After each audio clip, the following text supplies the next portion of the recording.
Welcome to the Connor's Corner segment of Ask the Lawyer. A few weeks ago, I was at a dinner held by Catholic Charities, and they had a great MC at the dinner. His name was Bobby Valentine, and that's our next guest. How you doing today, Bobby?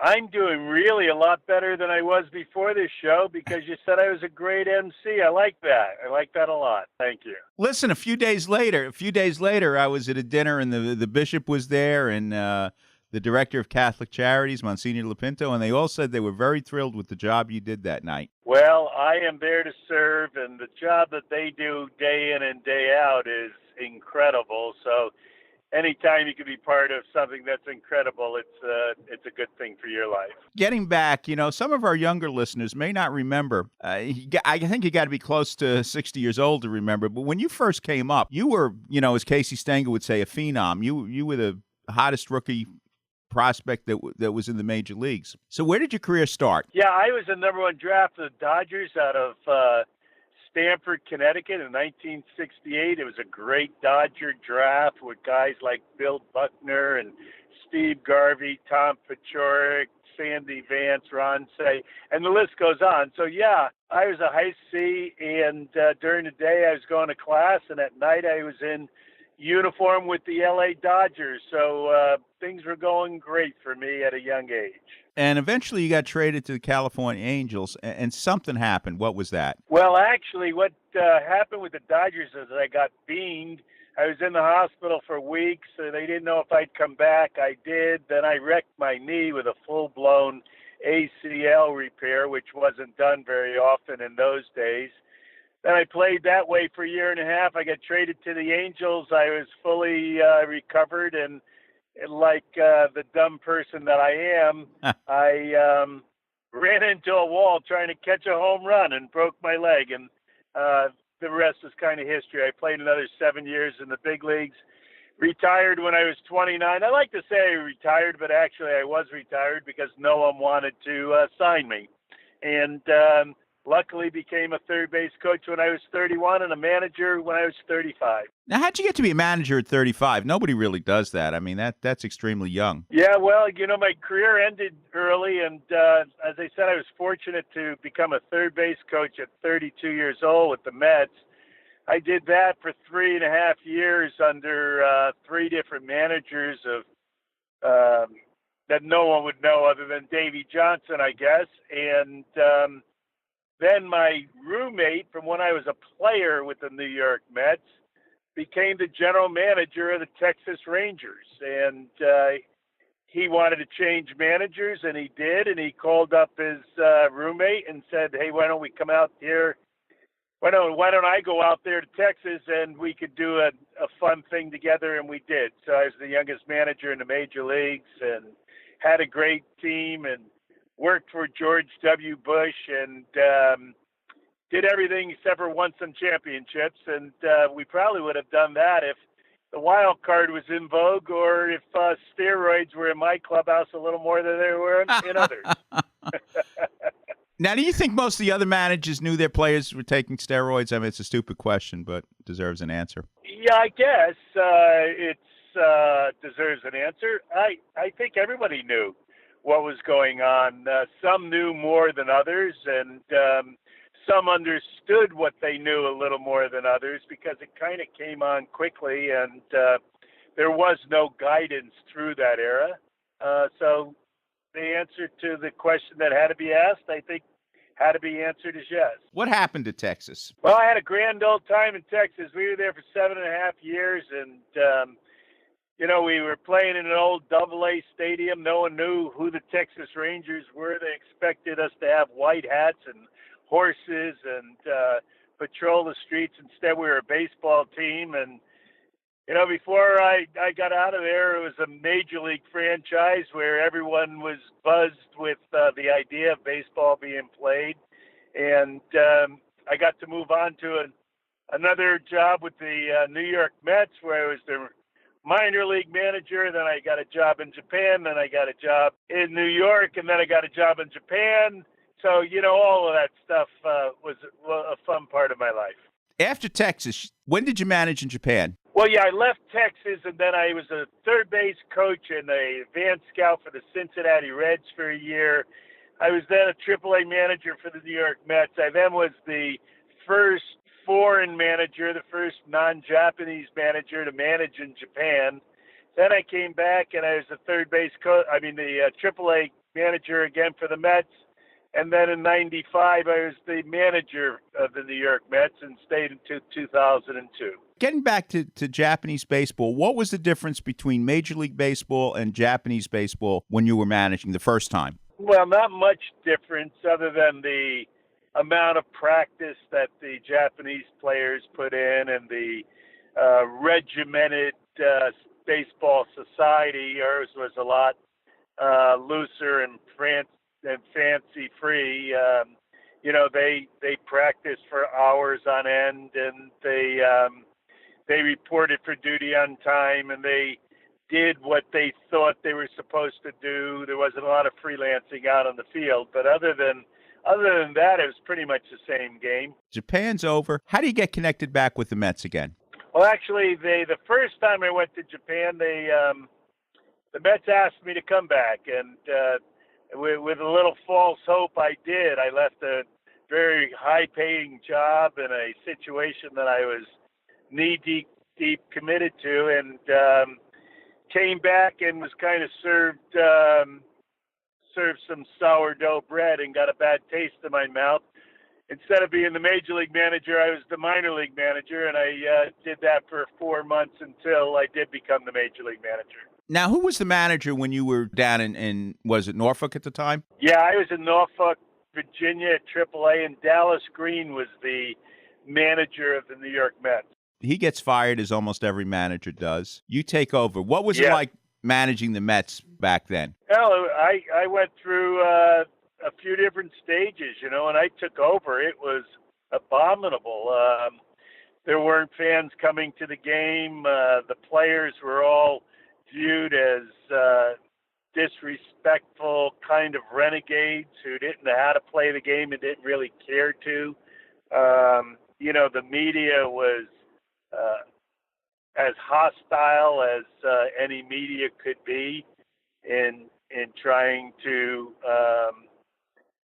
explain what was really going on with the New York Mets baseball team. It was a hard explanation.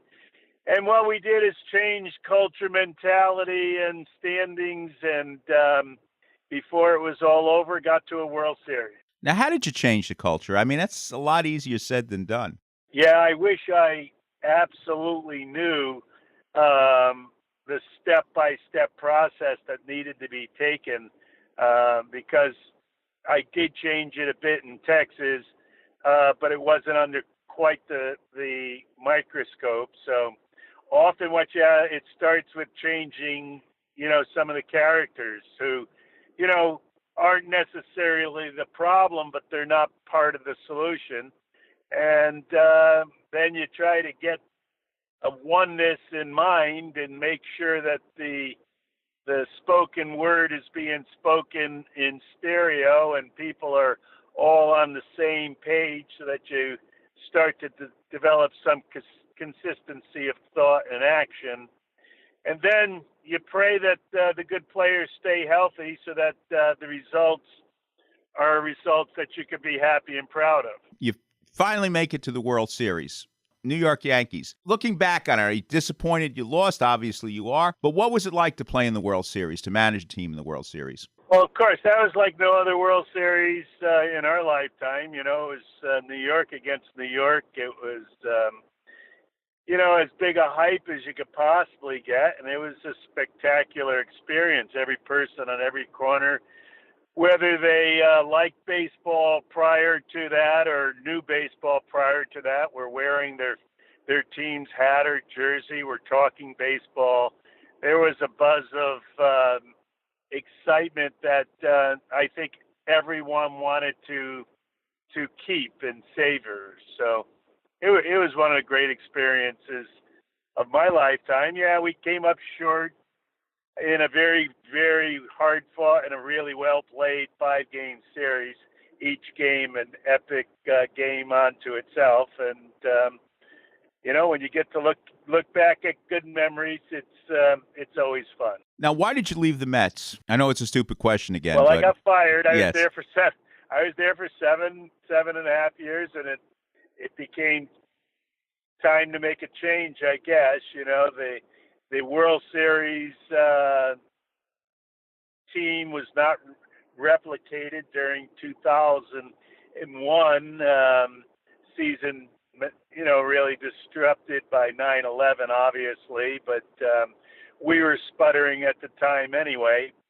And the next year we were less than expected of, so it was time to make a change. That's the way the game goes.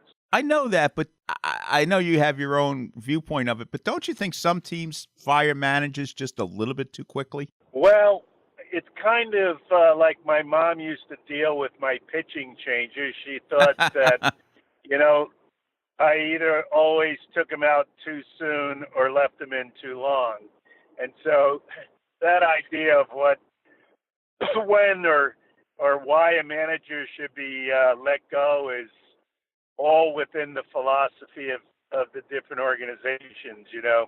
The Dodgers went about 50 years with two managers, and they have a legacy to show for it. And Joe Torre and Joe Girardi did about 25 between them, and they have a legacy to show for it. So I think if you have a good thing, you should try to keep it and understand that the ball bounces in funny ways. Right. Well, you're talking about it. Like if Walter Alston had a bad year, nobody would think about firing him. And Tommy Lasorda the same way. Yeah, Tommy finished last. Walt finished last. Absolutely. But there was a consistency of belief. There was a credo that they were going to follow, and they did. If you look in the tenure of Brian Cashman, for instance, never has there been a coach fired during the season. And I think that that's a testament to what he expects his culture to have. And one of the things that he expects is consistency. And, consistency is part of attitude, and attitude flows down from the top. So after the Mets, you go back to Japan. Yes. Coincidentally, like the week that I was let go by the Mets, I was having lunch in the same place as the owner of the team in Japan that I had left, and he had just read the news and came over to the table and asked if I consider coming back, and I did not hesitate, and this time went back for a 6-year stint rather than a 6-month stint. Now, obviously, you must have enjoyed managing in Japan. Yeah, Japanese baseball and I kind of meshed really well. It's a real organized society. It's a culture that's knee deep in the baseball. They love their teams. They love their sport. And the food is really fresh and really delicious. So I like that culture a lot. You come back to the Red Sox. Any regrets? No, you always have a few regrets. I wish I had some better guys to work with, but other than that, that was the 100th year of Fenway Park. It was,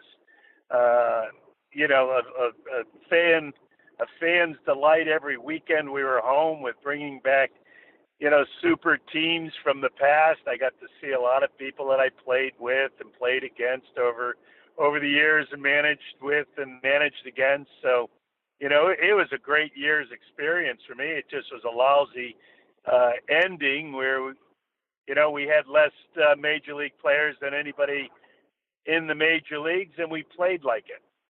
What are you doing today? I know Sacred Heart University. What is Sacred Heart University? What do you do for them? Well, I'm the executive director of athletics. We have 32 Division I sports teams and 93 coaches, 835 Division I student athletes, and I run the ship and make sure that there's a consistency of thought and attitude, and we're leading leagues in community service and leading leagues in GPA and leading leagues on the field, in the court, and in the pool, and on the pit. So it's kind of been a fun 5-year run for me. I've enjoyed the hell out of it. Now, why should somebody go to Sacred Heart University? What's there? Sacred Heart's a mid-major in Fairfield, Connecticut. We're the fastest growing Catholic university in New England. We have a spirit de corps of students who want to make their community better while they're living in it and after they graduate from it. We have diversified course study. We've just expanded into the GE corporate headquarters, expanded our footprint by 60 additional acres and 800,000 square feet of classroom space. We absorbed St.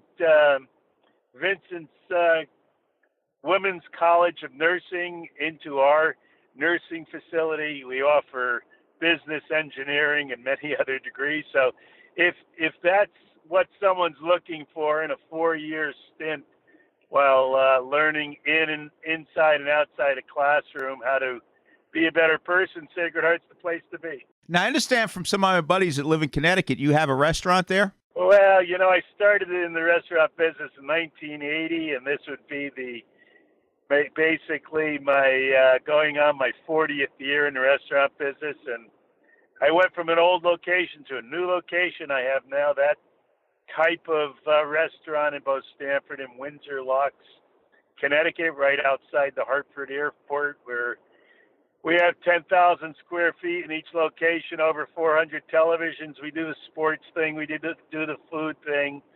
And we also have the OTB license for Connecticut. So the pari-mutuel betting on the 3 sports of highlight, horse racing, and dog racing can be done within the confines of a spectacular restaurant environment. Do you have any comment on the possibility that there will be gambling on Major League Baseball, legalized gambling? Well, there is. There has been for years in casinos. And now, obviously, it is in Delaware and in New Jersey. And I'm sure that most states within the union will have legalized gambling in many venues